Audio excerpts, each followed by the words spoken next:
Yes, I welcome all the participants as well as the speaker for the today's sessions on behalf of Shasti Nagar Study Circle. So, सबसे पहले Satish ji is the convener of Shasti Nagar Study Circle. So welcome Satish ji. Thank you, and uh, Jagjit.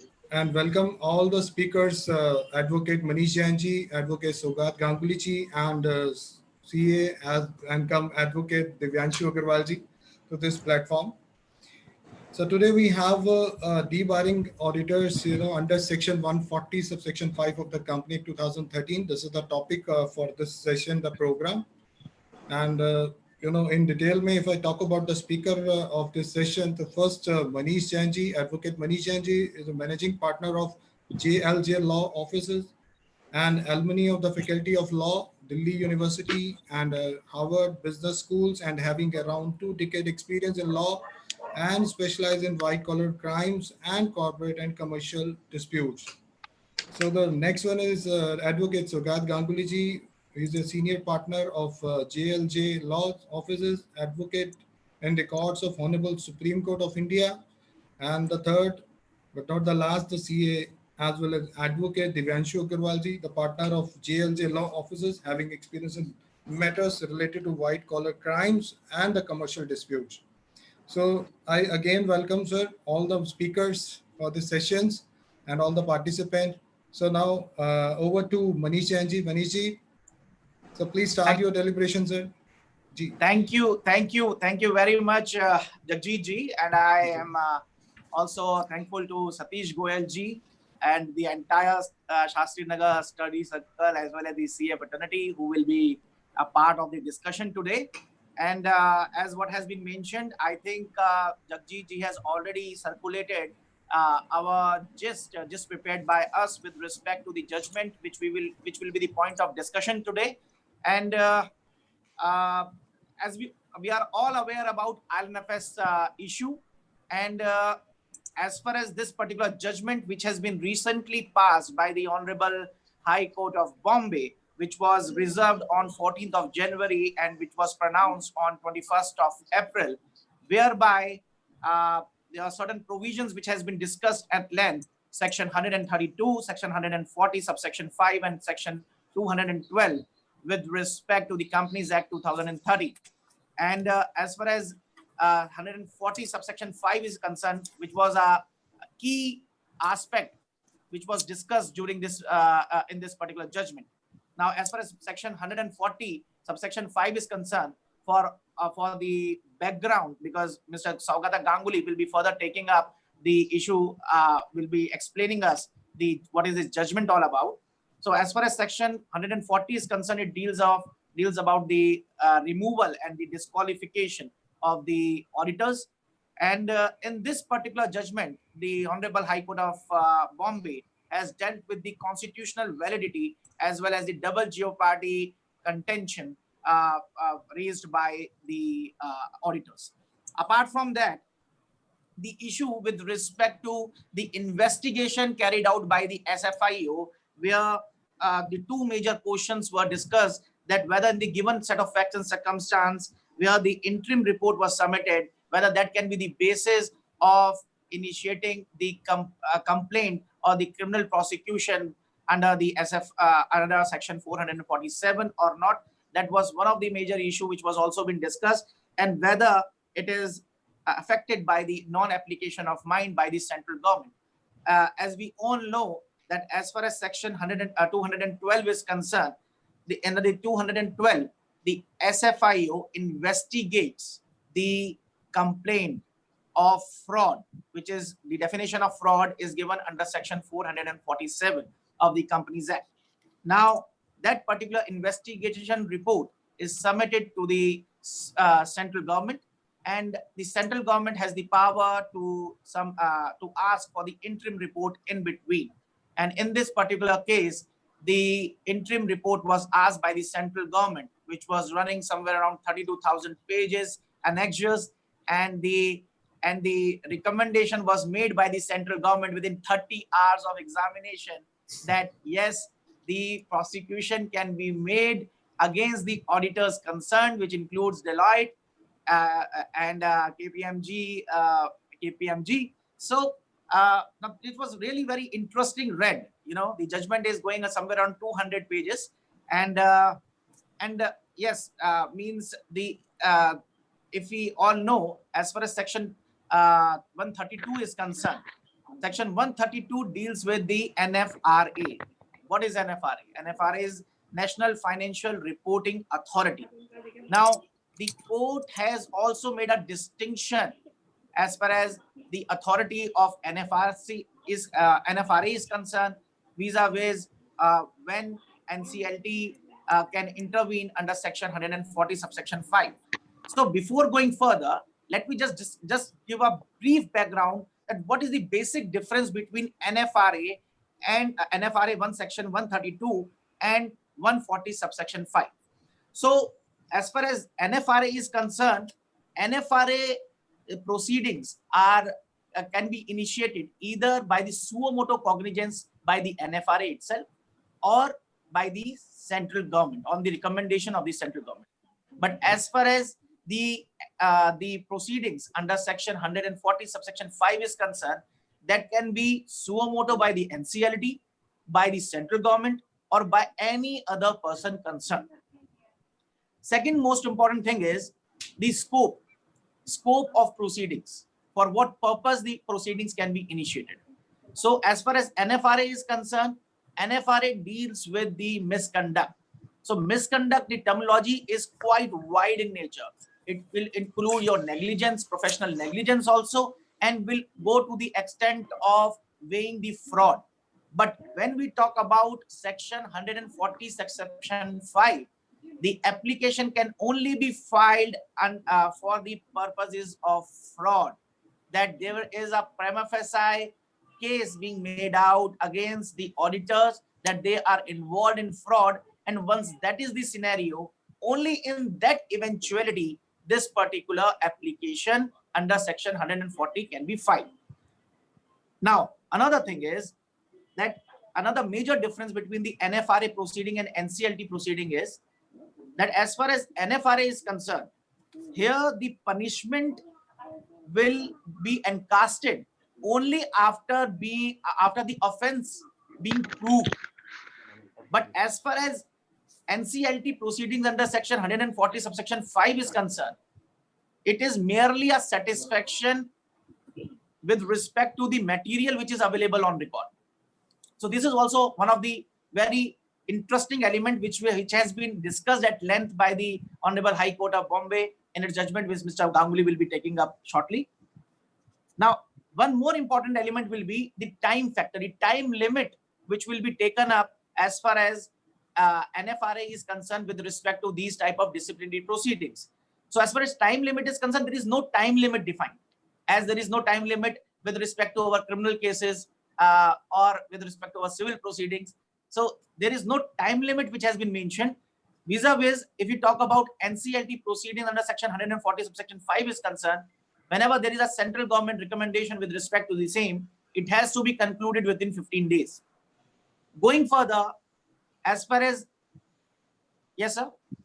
So time limit, you have said there's no time limit as far as NFRA is concerned. So this time limit is to start the proceedings. I mean, something happened and government wants to take action against. So proceedings can be started within the time frame of, say, something happened, number one. Number two, then I understood what you've said, that once a case is, started, it may take its own course and number of, days or months or years. This is what I've understood. Absolutely, sir. Absolutely. Means there is no time limit in the normal course. Whenever the proceedings will be initiated, it will take its own time, because this is here the proper trial will be conducted. Now, what does trial mean? Trials means in accordance with CPC, Civil Procedure Code. So there will be a proper discovery, summoning process will be followed, examination of witness will be there, inspection of record will be there, and NFRA will have all the powers as provided under CPC to do the needful as far as the trial in these proceedings are concerned. However, NFRA will be at par with High Court, or No, it will derive the power from CPC. So Yeah, it's I not got the it, high court, but- it's a civil code. It's like civil code. Civil code, right? Yes. And simultaneously, as what I have already mentioned, when we talk about section 140 subsection 5, it only depends on the consideration. Whatever material which is available on record, those are being prima facie considered, and if NCLT is satisfied, then on that particular basis, the order will be passed. Now, going further, now as far as NFRA is concerned, as I've already mentioned, once the person is proved guilty, only then he can be punished. And the punishment can be both pecuniary as well as in the form of debarment. And the debarment will be varying from 6 months to 10 years. Okay. But when we talk about NCLT section 140 subsection 5, the punishment is, number 1, he will be removed, no doubt. Number 2, he will be debarred for 5 years. And number 3, the action will be taken under section 447. Okay. So this is again a very vital point. So And straight away debarred for 5 years. No minimum, no maximum. No. There is a proper single no discretion involved in it. As soon as the prima facie the NCLT is satisfied, the person will be barred for 5 years. So, because obviously being an auditor, you might be thinking, now this is a valid question which is coming from your side.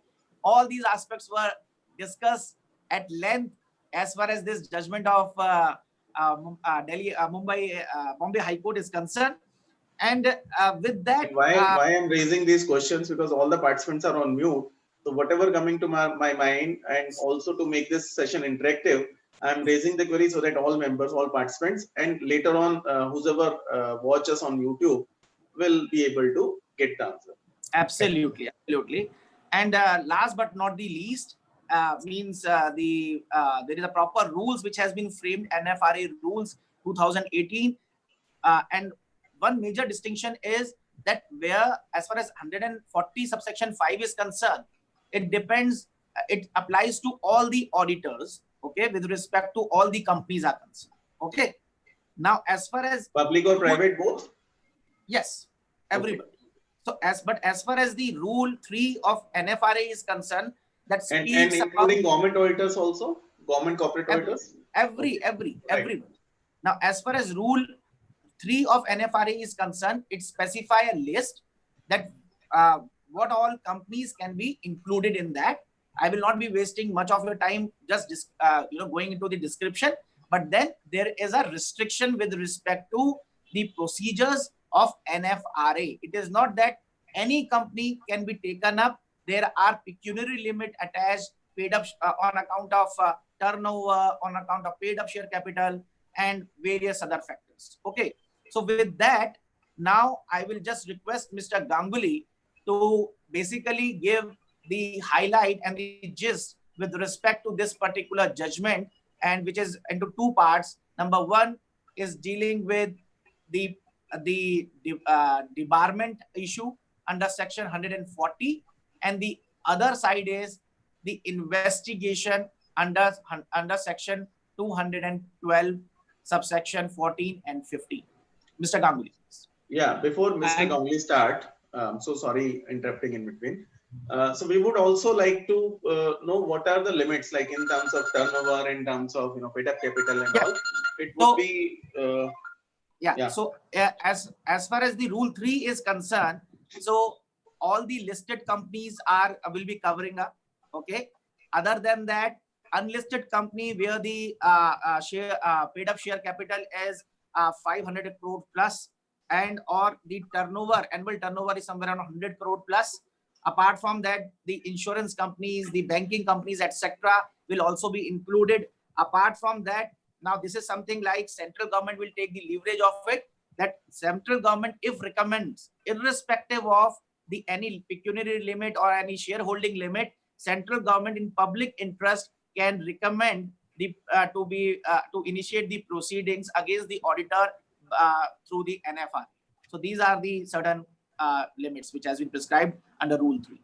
Got it, sir. Perfectly fine. However, it is to the ease of all those auditors who are not part of these limits. I mean, below that limit. So at least No, they once can ease is like, if not NFRA, then obviously your NCLT institute is is there. your institute is Yeah, there. yeah, that's there. Yeah, that's there. So as such, but yes, No, NFRA. I'm not saying that we should not follow the principles and procedures of auditing and indulge in something hanky panky. That's I'm not saying. And However, with this, doing best of our possible ways and methods to be adopted while doing an audit.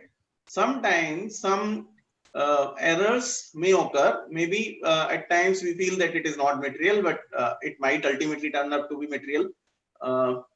Because of other related transactions and so far. So I don't say that we do not want to do it on a perfectly transaction to transaction based and as per the law and procedures which we are governed by from code of conduct, from SAP, from accounting standard, from all other measures which institute is taking for us to do any audit, not only corporate but otherwise also. yes, and very one important aspect which is arising from whatever you have discussed right now, that once the NFRA is proceeding against the auditor, no parallel proceedings other than that can take place. So if ICI or there is some complaint for the similar issue is pending before ICI, then obviously they cannot proceed further. It is the NFRA who will proceed, because the scope and the proceedings of NFRA is quite wide. They have the extensive power as provided under CPC, and it will be a detailed proceedings where they will be discussing and appreciating each and every evidence. They have the power to examine the witnesses, summon the witnesses, inspect the records, whatever comes up within the ambit of CPC. With that note, Mr. Sougata Ganguly will now be discussing about the judgment as such. So, and subsequently, then we can just discuss as professionally that what transpires out of that. Mr. Ganguly. Yeah, ultimately, कहाँ से benefit मिल सकता है, कहाँ से बचा जा सकता है, that's more important. With, as I already said, कि सारी जो precautions लेने के बाद, still if we end up doing something, so maybe not intentional, that something goes against us, then what are the ways to save us, our lives, our family lives? So over to Mr. Ganguly. Thank you, Manish, and thank you everyone for joining and participating in this webinar. Before I start, I'll just answer Satish sir's one of the queries. Sir asked whether NFRA is equivalent to High Court or not. I would say NFRA is equivalent to NCLT itself. So any appeal that goes from NFRA goes to NCLAT and not to NCLT. So that is one thing. And with that, I start discussing about the broad outline or the highlight of the judgment. We all know that in 2018, because of financial irregularities in ILFS, central government had moved the application. Central government had appointed SFIO to investigate in the matter of IFLS, and as well as moved an application before a petition before NCLT and sought three prayers. First, that the statutory auditors, that is Deloitte and BSR, be removed, and in their place a new auditor be appointed. Third, as per second provision of section 140 subclause 5, Deloitte and BSR be debarred from being appointed as an auditor in any company for 5 years. Now, Honorable NCLT, when this petition was filed, Deloitte and BSR challenged the maintainability of these applications, stating that this application is not maintainable because they have already resigned. However, NCLT dismissed their application, their maintainability application, and the matter came before High Court. Now, High Court, while deciding this issue, had discussed the scope of section 132 as well as section 447 and section 140 subclause 5, primarily section 132 and section 140 subclause 5. Now, first we'll see the section 132. Now, what is section 130? I'll just give brief outline of that provision.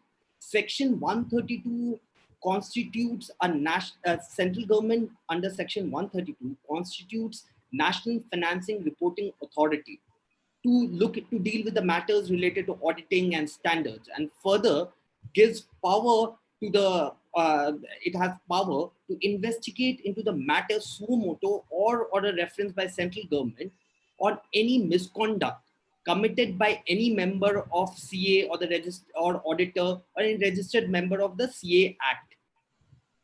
Now coming to section 140 subclause 5, and in fact the entire section 140. Now section 140 subclause 1 deals with removal and resignation of auditor by giving a special notice. The auditor who is appointed under section 139 may be removed from their office before the expiry of the term by a special resolution of the company after obtaining the previous approval of the central government in the prescribed manner.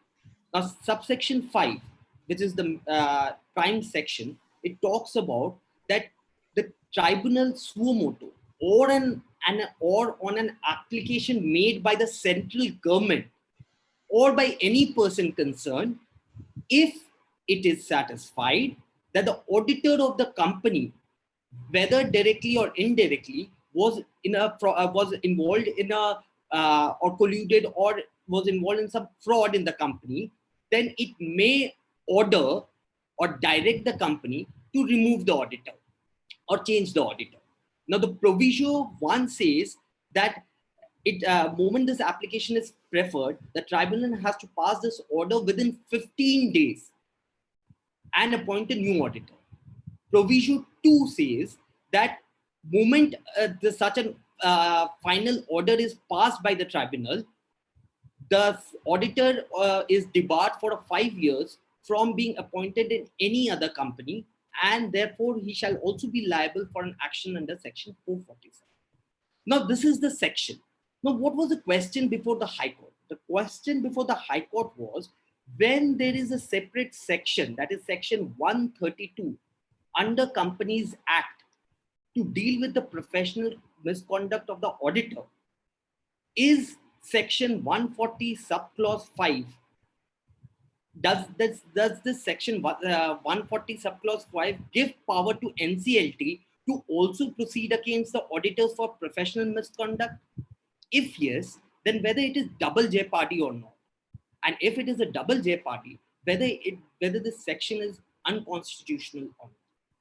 So the court, while deciding this question, first distinguished between what is disqualification and what is punishment. Now, disqualification is when a person is, in respect to discharge of his obligation, is incumbent to perform certain duties and does not perform. And thereafter, because of the office that he is voluntarily occupying, so that results in disqualification. Now, punishment is only when an offense or a misconduct is committed by a person, especially the auditor. So for this punishment, there is penalty like fine, there is punishment like penalty, criminal. These punishments are given after a proper inquiry is committed. Now, giving this definition of disqualification and punishment, the court said that section 140 subclause 5 is not a punishment but a disqualification. Moment a final order is passed by the tribunal, this sets provision 2 of section 140 subclause 5 sprung into action. In fact, the intention of the legislature was not to overlap the powers. Section 132 is for professional misconduct, Section 447 is for criminal prosecution, and Section 140 subclause 5 is a disqualification. Moment the tribunal passes a final order, the tribunal ceases to function ceases to give any punishment. This section immediately, because of its statutory backing, comes into picture, and the disqualification is casted. So it is not a punishment, even NCLT, because NCLT and NFRA are both different bodies. NCLT does not have power to give punishment for professional misconduct. It was the legislature which intended to put this this provision into the clause. However, Mr. Ganguly, Yes, if the so you said there is no power with NCLT to give punishment on account of professional misconduct. However, when a member is disqualified, automatically gets the punishment. Like you said, for 5 years he cannot be, right, accepting. sir. He will be Right. debarred to accept any assignment of audit for 5 years for any company. Sir, I would say that once he will complete, you will get the answer of it, because Sure, as sure. of now we are just discussing what the court has held. So once the court, whatever we will, whatever he mentions, that what is the opinion of the court, what is the ratio of it, and then subsequently, sir, obviously we will be discussing the point. Sure, Manishi. So Yeah. yes, sir. In the latter half of whatever I speak, I guess you'll get your answer, because the court has very beautifully differentiated that. First, it has first explained what is the punishment and about disqualification, stating that section 140 subclause 5 provision 2 is a disqualification. The court says if you see section 140 subclause 5, it is imbibed in section 140 itself. It is part of section 140 itself. Section 140 subclause 1, which I just read, says that if an auditor is removed by a special resolution, so in case an auditor is removed, he does not suffer that kind of disqualification. So the intention of the legislature was not to give any punishment. It was only in the cases where, now we'll see the language of the section. The main section 140 subclause 5 says that the court may pass if on a satisfaction, the court may pass an order and direct the company to change the auditor. Now there was a question whether the order in the main body of section 140 subclause 5 clause and the final order in the interim order, what is the difference between order and final order?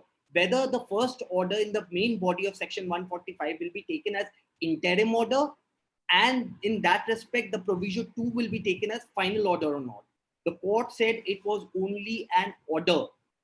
The order is to ask the auditor, moment an application is preferred and the court prima facie, that is a subjective satisfaction is reached by the court, that the auditor is fraudulently acted prima facie, the court may direct the auditor to be changed. But in case the auditor wants to defend it, then the court will give an opportunity to the auditor and will hear out and pass the final order. So, having said that, the court said that this threat of disqualification is to warn the auditor that if the company doubts your conduct in the company, if it is suspicious, it is better that you resign. Moment you challenge that resignation, then you shall be faced with the consequences. That is provision 2 of section 140 subclause 5, because the legislature has clearly pointed out a contingent condition that on subjective satisfaction of the tribunal. Now the subjective satisfaction is very different from NFRA satisfaction. In there is a proper process. There is due application of mind. There is seeing of the evidence.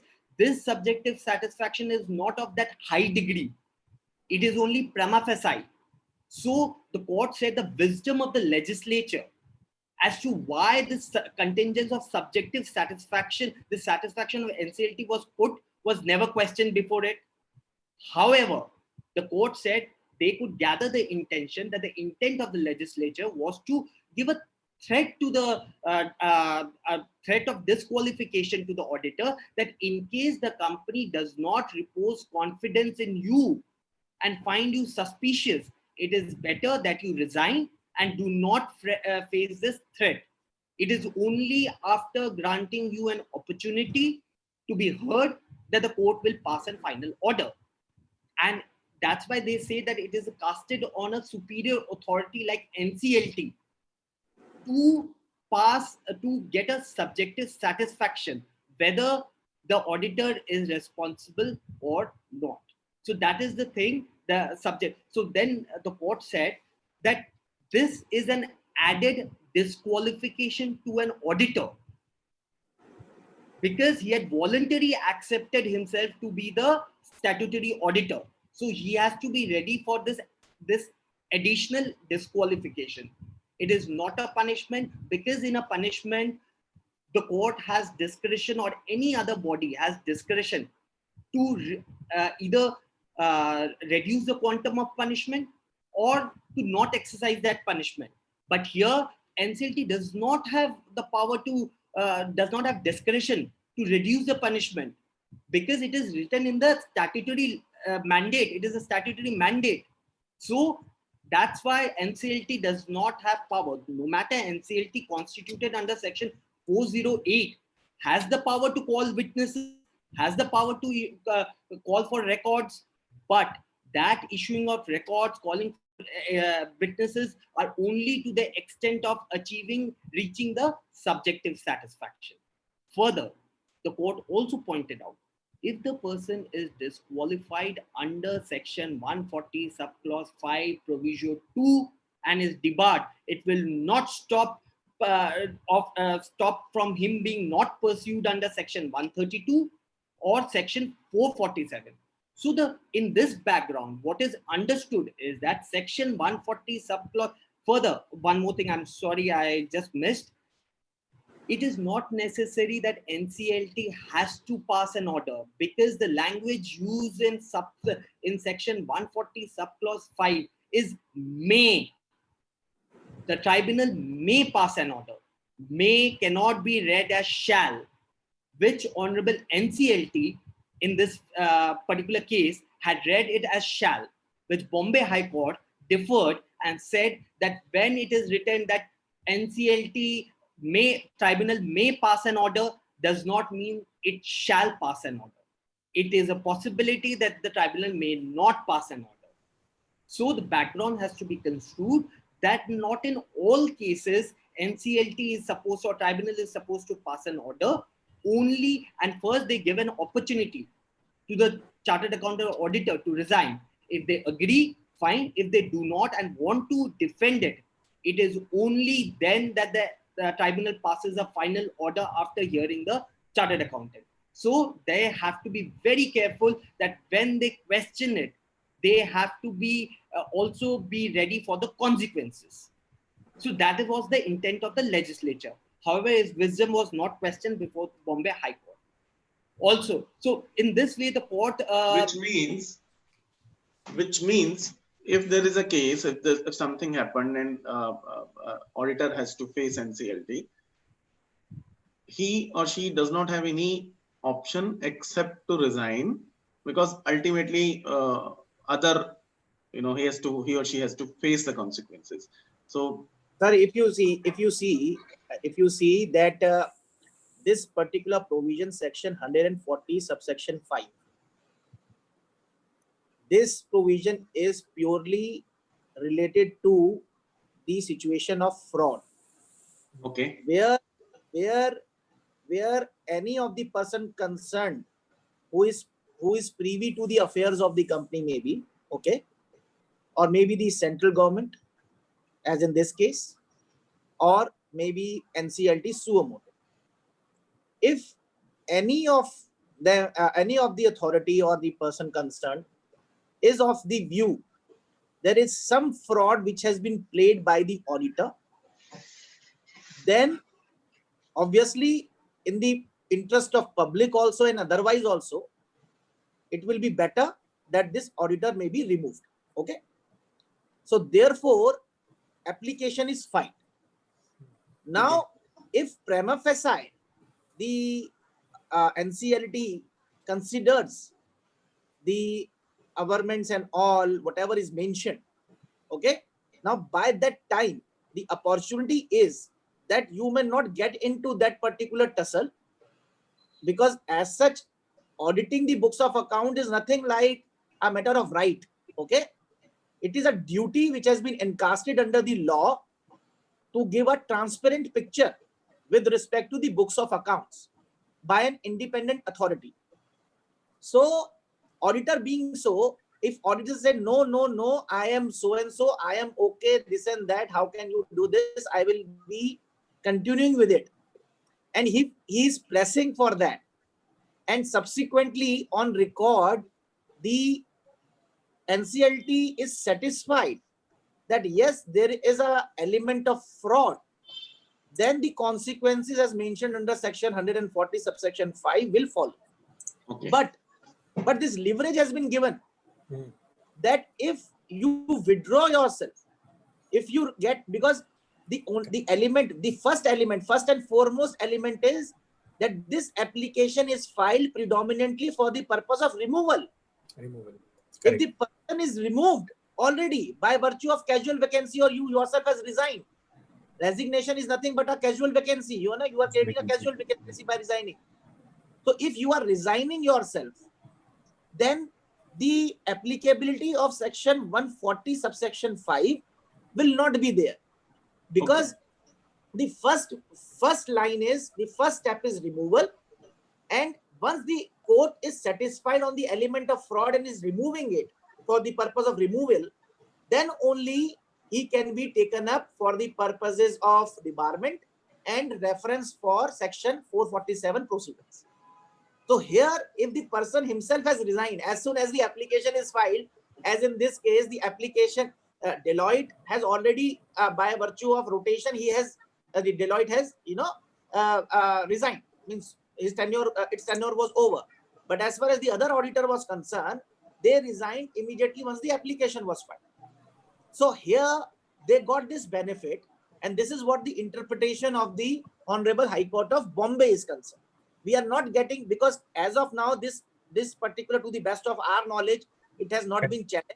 So we are not getting into what is this is the law of land as of now, because this has been further, evolved by virtue of the judicial scrutiny of the provision. But we don't know what will be the fate of the judgment in Supreme Court. Supreme Court. So this is what the scenario is, sir. Sure, sir. Thank you, sir. Thank you, Manish. Sir, I will just add on few things. It's just like if you have a retainership and someone loses trust in you, then you better resign and hand over the files rather than continue and say that I want to keep that and do it. So if you are voluntary being the statutory auditor of a company, and the company or somebody or the central government loses confidence, then it is much better that you resign rather than face the consequences of it. That was it's perfectly all right. We cannot perform any work until the client wants us to do that. If client is not interested in retaining us for whatever assignment he or she has engaged us, we should not rather try and continue by keeping the files, except yes, for recovery of our fees, which is a right for the services provided till that particular moment of time. However, मैं तो एक छोटी सी बात बोलता हूँ, अगर कोई client नहीं चाहता ना, under pressure, you cannot retain him for, maybe you can retain him for 1 year or 2 max. Ultimately, he'll find the ways to remove you. right. Because there is no point continuing also, because client does not trust, you also does not trust. So instead of, continuing with the assignment, it's better to resign immediately. यहाँ पर sir situation थोड़ी सी different है. ये तो client और उसकी बात हो गई, आपके क्लाइंट एंड ऑडिटर की बात हो गई. हम बात कर रहे हैं कि जो ये लिस्टेड कंपनीज होती हैं या फिर जो बड़ी कंपनियां हैं, जिन कंपनीज के अंदर एक्चुअल, अगर आप IL&FS का केस देखें तो ultimately who is at loss. Okay, तो obviously it is not like who are the promoters and directors of the company, they were not having the faith in the company. Okay, so who file an application for the removal? It is the central government. Okay, not the client as such. So and furthermore, if we talk about the maliciousness of any of the auditor, for example, okay, for the example, if we consider this situation, maliciousness kahan se aayegi, sir? Maliciousness, if any auditor is playing foul, okay, then for whom? For whose benefit? at the end of the day, in the normal course, what we see, it is not the actual promoters or directors who will be saying, who will be filing these type of proceedings of fraud or application, because गेहूं के साथ घुन वाला situation है sir. That अगर 140 subsection 5 में fraud का satisfaction है तो किसके benefit के लिए? Because auditor is being used as a tool. Ultimate larger benefit is taken by the promoter and the directors, no one else. So therefore, in majority of the cases, sir, the application of such sort is either filed by the central government, or NCLT in any of its proceedings may take a suo motu action. Suppose some operation mismanagement case is going on, and during that the NCLT comes to the conclusion that no, some action should be taken up under section 140, or maybe if any person, maybe any employee of the company is privy of any of the fraud which is happening, then such type of application can be preferred, who is concerned with the affairs of the company, sir. So, Saugat, with that, I think we can just move further, and then we can just... Yes, and sir, I'll also add that sometimes what happens, the court inquires into operational mismanagement, and dealing with such cases comes to view that the financial audit, that the auditors are also involved in such fraudulent act. That's when the court, the tribunal especially says that change the auditor. So it is better that the auditor himself resign rather than continue it. Then this disqualification, which is the mandate of the legislature and not the punishment inferred by NCLT, that comes into picture.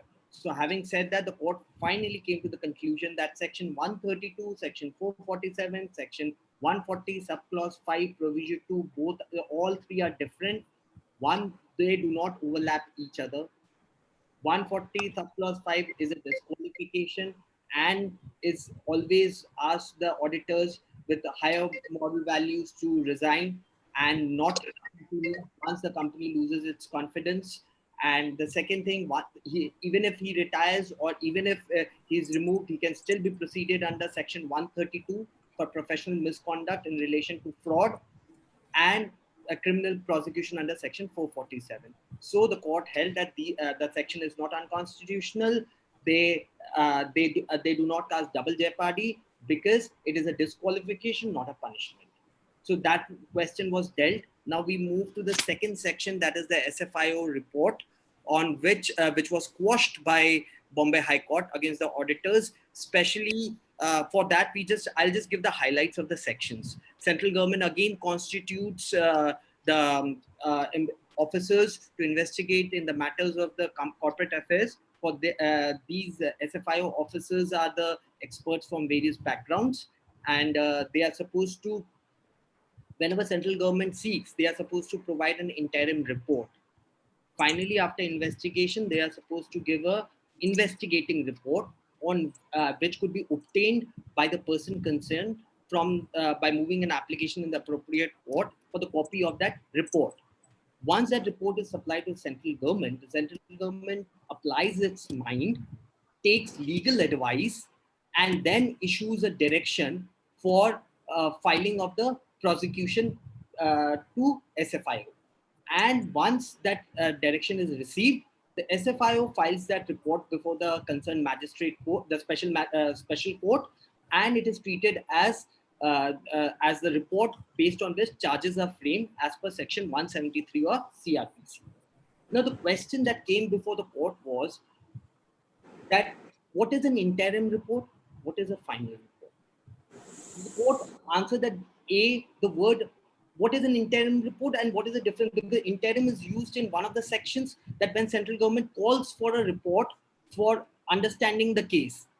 And what is a final report, based on which the charges direction is issued for framing of charges. Now, the court first thing said that there is nothing called final report in the section. There is one interim report, there is one investigating report. So the court said interim, investigation, final, they are nomenclature. They're just names. What is important, that on reading a report, one gets to know that there is some kind of fraud has been committed, and central government is persuaded to issue a direction that on this report, charges could be framed. But if the report speaks in a manner where the conclusion is going to be different from the subsequent investigation, then it is not a final report. It is an interim report. So one has to read the report. So that is important. So the court said here the manner in which the central government acted, there were 750 pages of the report and 32,000 pages of the annexures. Now, what happened that the officer read it in a very short span of time and filed its report saying that direction should be issued for the criminal prosecution. Now, the court analyzing this said that it was none of the case, it was not the case of the central government that they were present during the investigation. They were the part of the investigation. There was no affidavit also that there was proper application of mind. In such scenario, the section which clearly Parliament has given so much responsibility on central government that when a report is received from SFIO, the central government is supposed to apply proper mind and seek legal advice. But in such a short span of time, it was humanly not possible for central government to do. Hence, there was non-application of mind. Therefore, the sanction issued by the central government was bad, and therefore, it was not a valid sanction. And in that case, the prosecution was bad in law. Thereafter, the court also said that if you see the report had a certain investigation, but none of the investigations culminated to a point that a charge could be framed. And then there was a confusion. SFIO said this is not an interim report. Central government said it is an interim report. So there were confusion with a lot of statements, and there was not a responsible affidavit coming from any of the authorities. In fact, the court itself read the the court itself asked the central government and SFIO to point out that whether any of the investigation done by it could be said that could point out that a fraud has been committed, or there was some kind of fraud or tampering of the books of accounts or records. They could not point out, and it was not a complete investigation. On that basis, the court quashed the report that was filed before the special court, and as such, thereafter, the court finally held in the judgment that the section was unconstitutional, and the report that was filed was not a proper application of mind report, and hence they quashed it. So this is the broad outline of the judgment, and this is what was held by Bombay High Court. Now over to Divyanshu, and I am sure Divyanshu can take it from here and explain it further. Thank you so much, Swagat. Thank you. Now, it was brilliantly explained by Manish Ji and Swagat. Now, before we take it forward and before we discuss and address the questions raised by our members, let us first summarize the discussion. What the observation of the Honorable Bombay High Court in this case. Number one, the Honorable High Court opined that under the scheme of section 140 subsection 5, the measure of debarment could not be seen as disproportionate. The Honorable High Court rejected the allegations of unreasonable classification of the petitioner and held that a very important finding given by the Honorable High Court that the director of a company or its officers are the paid servants of the company, form a distinct class, and are to be seen as part of the establishment of the company. However, the chartered accountant or an auditor stands on an entirely different footing and cannot be seen as an officer of or subordinate to company in any manner. The Honorable Court has also rejected the contention of the petitioner in this case about the concerns of double jeopardy and has held that disqualification stipulated in second proviso to section 140 subsection 5 cannot be construed as a second punishment for same misconduct, and it also does not attract the principle of double jeopardy, as legislative mandate of disqualification in second proviso to section 140 subsection 5 is not a punishment either for the misconduct or the offense. Obviously, it is added as a measure to achieve a laudable goal.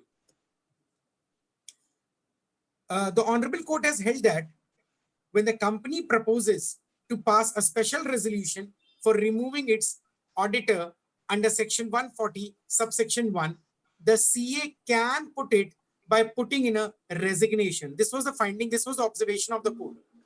The scheme of Section 140 itself interposes a resignation procedure between the decision of a company to move such special resolution and further processing thereof. The Parliament has placed subsection 2 and subsection 3 regarding the resignation between subsection 1 and subsection 4 of Section 140.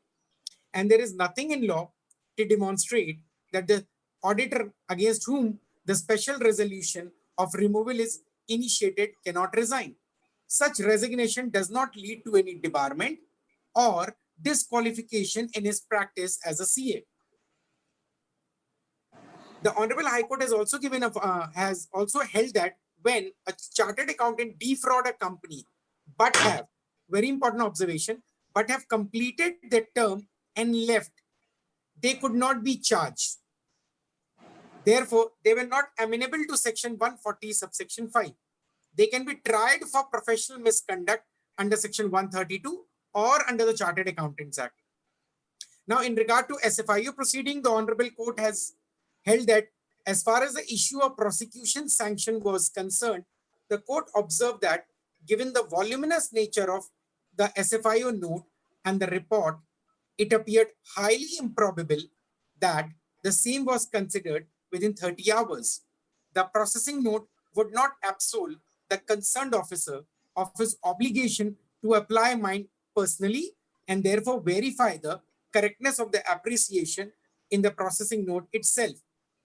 So Divyanshu, you answered my question. So it was coming to me that 30 hours for a guy who's not professional and findings and reading at least 200, 300 pages will take more than that. Side by side, understanding those and also taking in for information about whatever is written in the report or to understand basically. In fact, that has been the basis. That has been the basis of the Bombay High Court to quash the criminal prosecution, that it is not legitimately possible to go through the plethora of documents and come and opine so as to recommend the SFIU. Whatever. I mean, recommend whatever. So one, this is one thing very important the court has observed in giving this finding is that the alleged processing note which is given to the Ministry of MCA to facilitate its consideration was never given to the petitioner nor produced before the court to understand the situation. So it is not before the petitioner or before the court. How can they understand in 30 hours this 32,000 pages and can take a decision on that? So this was not before the court as well as before the petitioner. So reading 32,000 pages annexures for an officer of any government may take at least 3, 4, 5 months.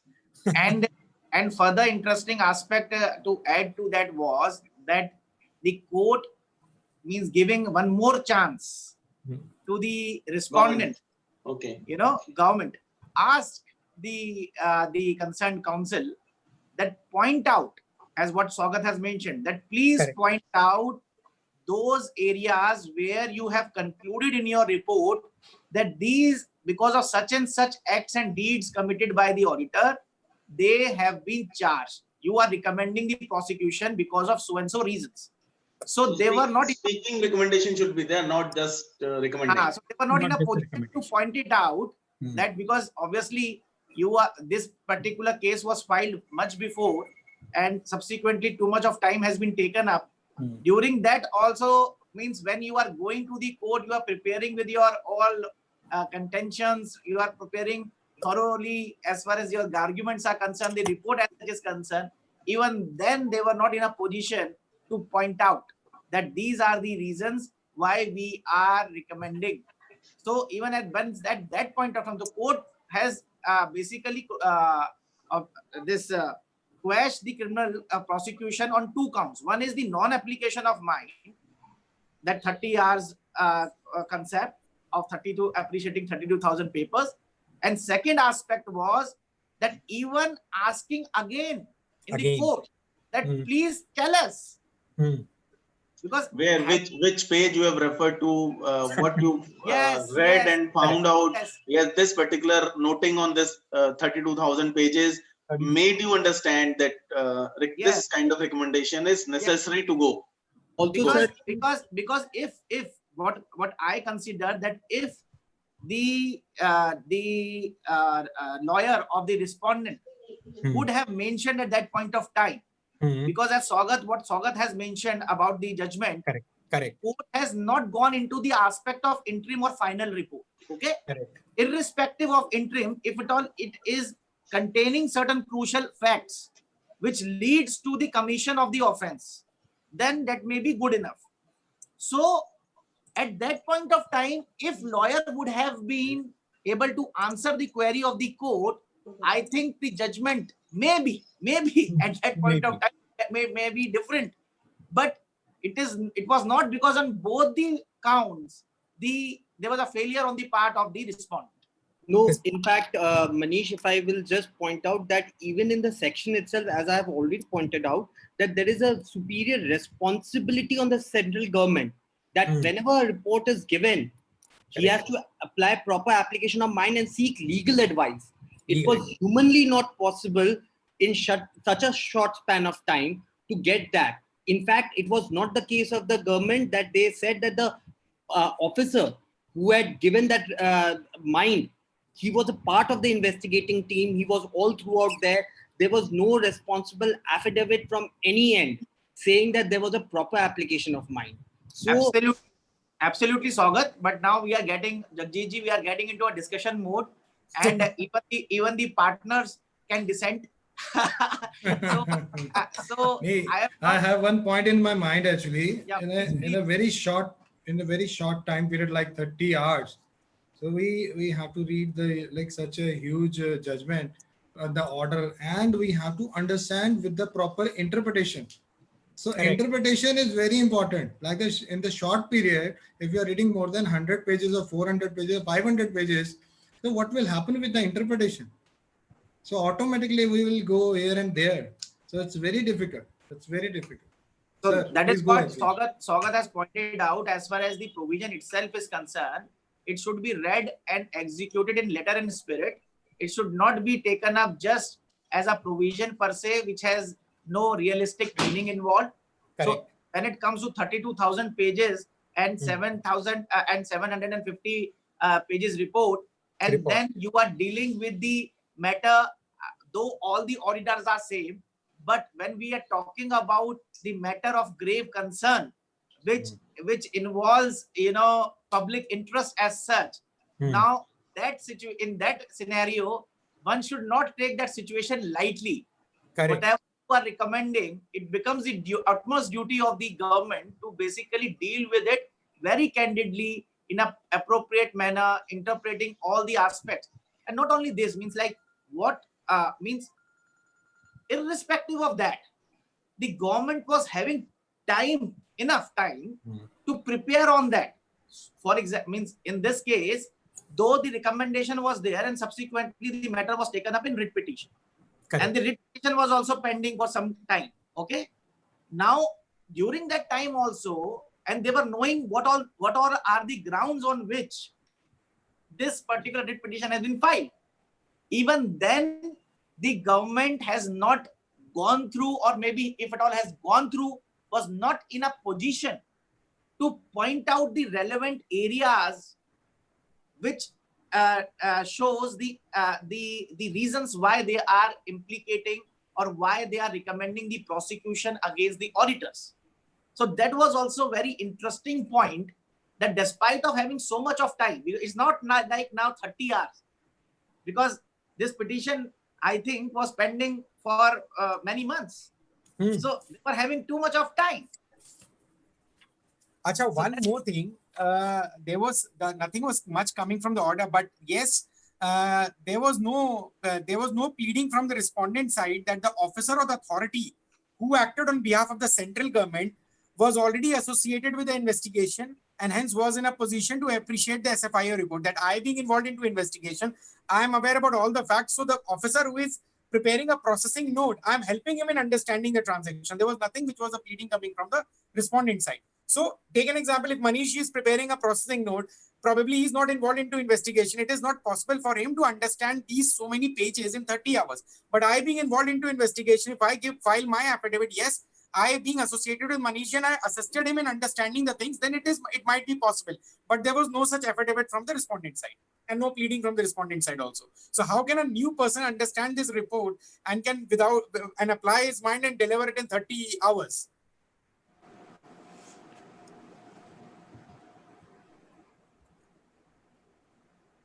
So ultimately, the court has upheld the constitutional validity of Section 140, subsection 5, but set aside the SFIO complaint against the two auditors, as well as the MCA who is seeking an application banning the BSR as well as this erstwhile auditor Deloitte, also held to be untenable.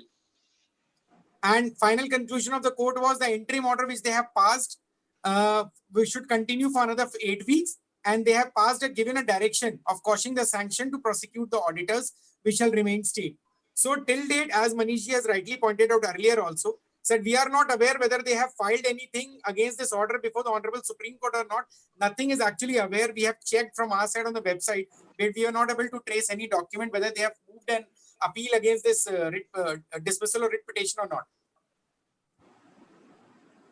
But this must be going to be a landmark judgment. Yes, definitely yes. So, do we have question answers session as of now? Yes, sir.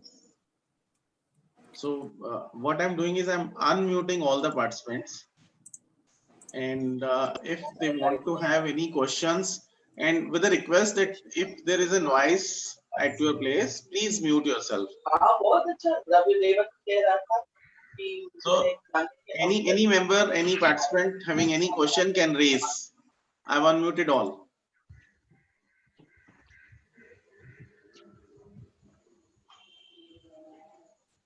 So since either there is no question, they have just understood what you have deliberated just now, and then Manthan will go on. They'll keep on thinking, and then we'll have questions.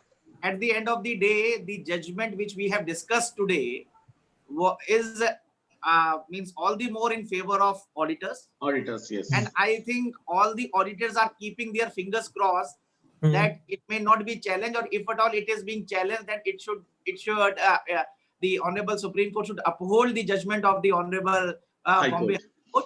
So as such, means to my mind, obviously auditors plays an important role, and once they are playing important role, as what you have pointed out, yes, we have to follow the due principle of law and the principles, but then some liberties are required, okay, and so as to give a free hand of working. You means if we are going ahead with the intention of prosecuting the auditors in every tidbit, and what we are seeing today, that in every in majority of the PMLA proceedings, the notices are being issued to the auditors on the chartered accountants concern, which is something means in certain cases will not be appropriate, though it depends on the facts and circumstances of each case. But then considering, and now in Companies Act 2013, the scope of the involvement of the auditor has also been made quite wide. But there was a requirement of such strict interpretations when it comes to law, when it comes to implication, because if at all you are fixing up the responsibility of someone, then law should be followed in a proper letter and spirit. If you are going ahead with the criminal prosecution, then it is the incumbent duty of the central government to basically consider the law, which says that you have to go through the report in entirety. You have to get a proper satisfaction after the application of mine, and subsequently you will be referring it for prosecution. And if the need arises, as what we see in case of police investigations also, that in not in every case they will file simpliciter the charge sheet. The matter, the charge sheet is further scrutiny by the prosecution department. And once the prosecution department clarifies that and confirms that, then the charge sheet is filed to the before the concerned magistrate. So all these provisions has to be dealt with in letter. It cannot be loosely interpreted, because at the end of the day, it is the goodwill of the auditor. It is which is making the person acceptable in the eyes of public in when it comes to assignments. I was handling one of the matter where there was one clause where there was a clause with respect to the change of auditor. Okay, and there was a reason mentioned is that after this particular SHA and this PE and all, this auditor will be changed and some reputed auditor will be taken up. So I was really surprised that what is this language? Reputed. Every auditor is reputed. Yes. Auditor, what? It's not like that only big fours are reputed and others are not reputed. Reputation is on the basis of that you are delivering to the best of your capabilities without there being any professional negligence and coming up with a true and transparent picture, irrespective of the fact that you belong to big four or you are from a normal firm or a mediocre firm of whatever segment you belong. To add to what Manish has said just now, so it's not even a degree, it's a license which we get to practice.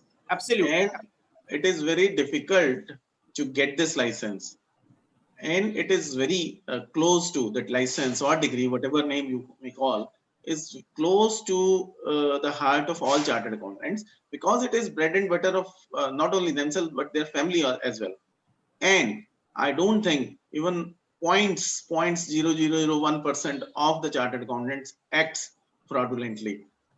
Maybe at times they because audit is always a test checking. You take a sample, then check that sample in detail, and rest of the universe you decide that okay, based on whatever sample big or large I've taken is so it is basically it reflect the universe. So at times you might be, because of different areas which you have liberty to use, the methods which you have to use, what in nutshell I would say, normally no one is negligent. And if they are not negligent, they should not be punished. And the reputation, the kind of reputation which we as a chartered accountant carries in the world, not only in India, throughout the globe, is much higher, which if somebody is doing it purposely, then I must say, yes, provisions are there to curtail them. However, we as a general practitioner, generally we do not end up in doing anything hanky-panky. So with this remark, anybody to say anything? There is a question, Manish sir. Manish sir. Yeah. Anji. Manish sir, like in the big company, it's very difficult to find out like the white collar fraud. Like as a practicing chartered accountant, we are working with the big companies, and as a statutory auditor, as an internal auditor. So to find out this white collar fraud in the company is very difficult task.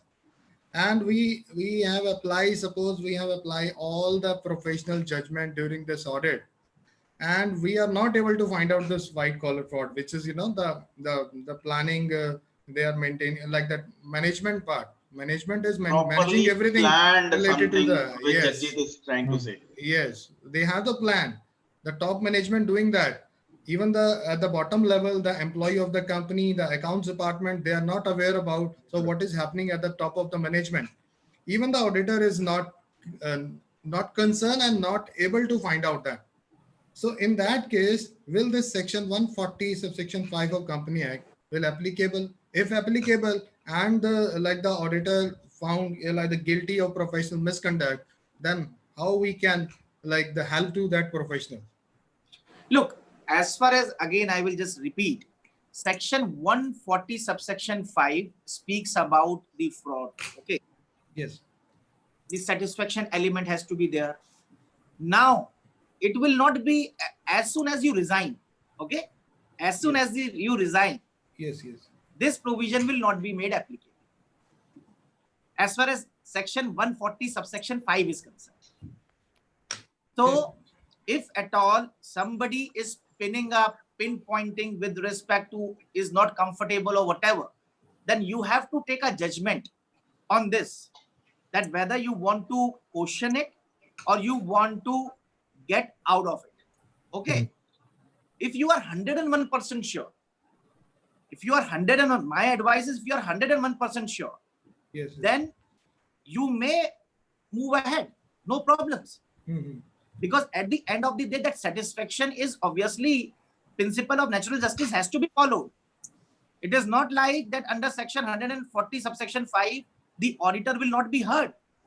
But what say that despite of hearing, whatever material is on record is prima facie, because the intent of this provision is that if prima facie the things are there, so in the interest of public, you cannot continue with that particular auditor for another 5 years, because that will not be in the interest. जिसपे भी एक tainted remark आ गया, principally आप उसके साथ continue नहीं कर सकते.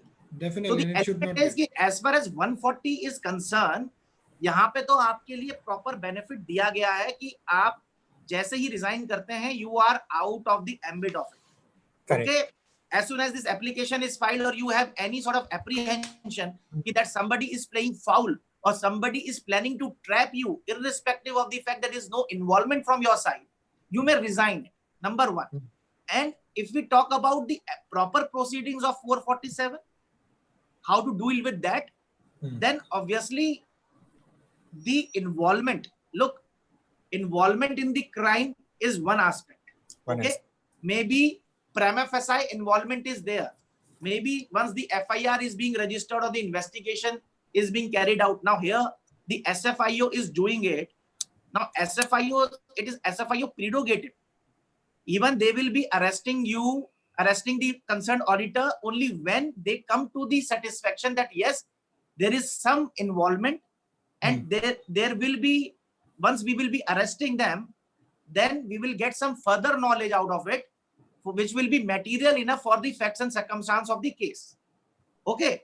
Yes. So as far as if till the time you are legitimately doing your work, and as such there might be some aspersions or whatever, but your role is only with respect to true and fair picture.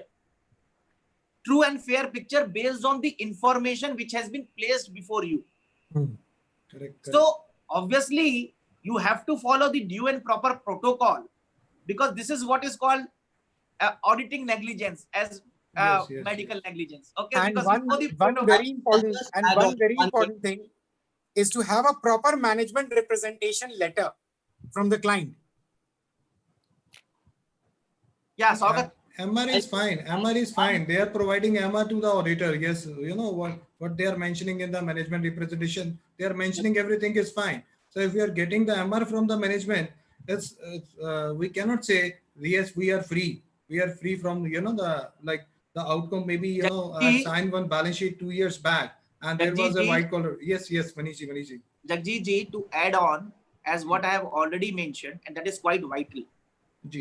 Who will be, for example, even if auditor is involved, you are saying management will be taking some action against you.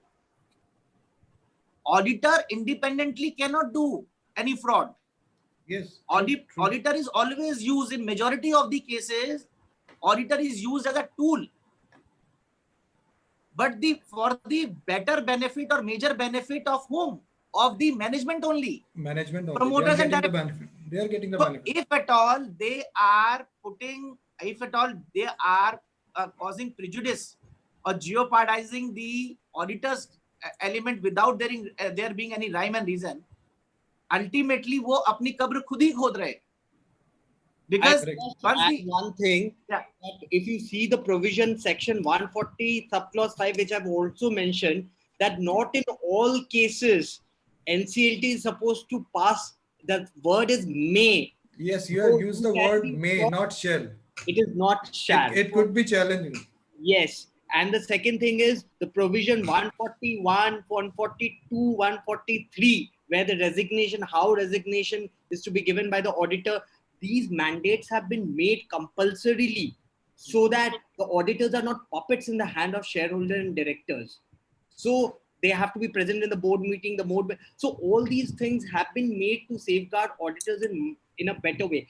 In case the things go, so that is why a superior authority like NCLT has been given power to see whether actually there is a prima facie subjective satisfaction or not. And in that case also, the tribunal may not pass an order. So that is the thing one has to be careful. And in case one knows that, then one resigns. And if it is pursued under other sections, then there is a proper trial, proper evidence, then it is taken up. So, according to our discussion, I think the weak area is professional negligence. That point should not be there. I think so. Then the auditor is safe. If that is not there, No, the professional auditor is safe. Jagjeet ji, there is a deliberate negligence and professional negligence में difference होता है. Yes, yes, correct. As such, in majority of the cases of fraud, you will see there is a deliberate negligence. You have to see, and there is a very thin line between Yes. deliberate and negligence, normal negligence. Correct, If it is a normal negligence case, you will be only subjected to the normal disciplinary proceedings.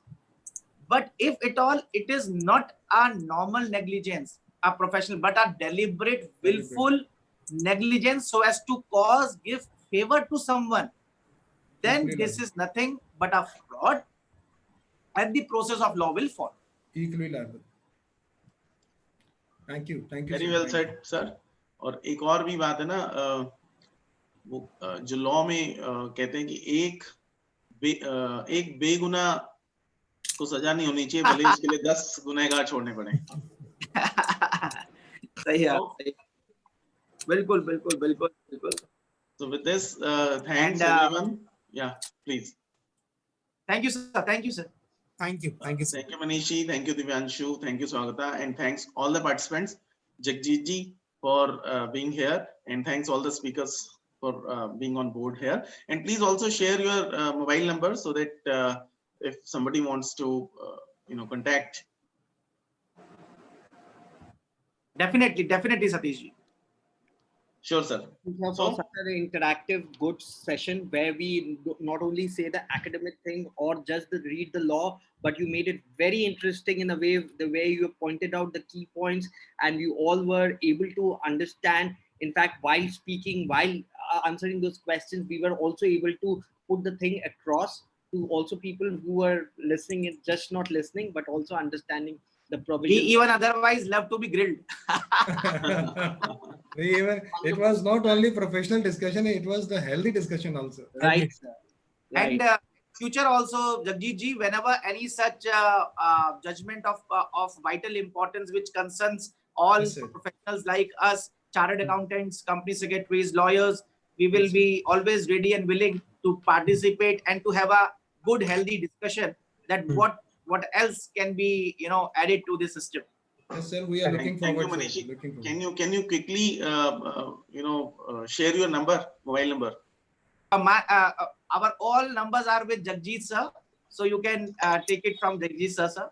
No problem. Sure. I will forward to all the participants, sir. Satish sir, आपको भी मैं forward कर दूँगा. ठीक है.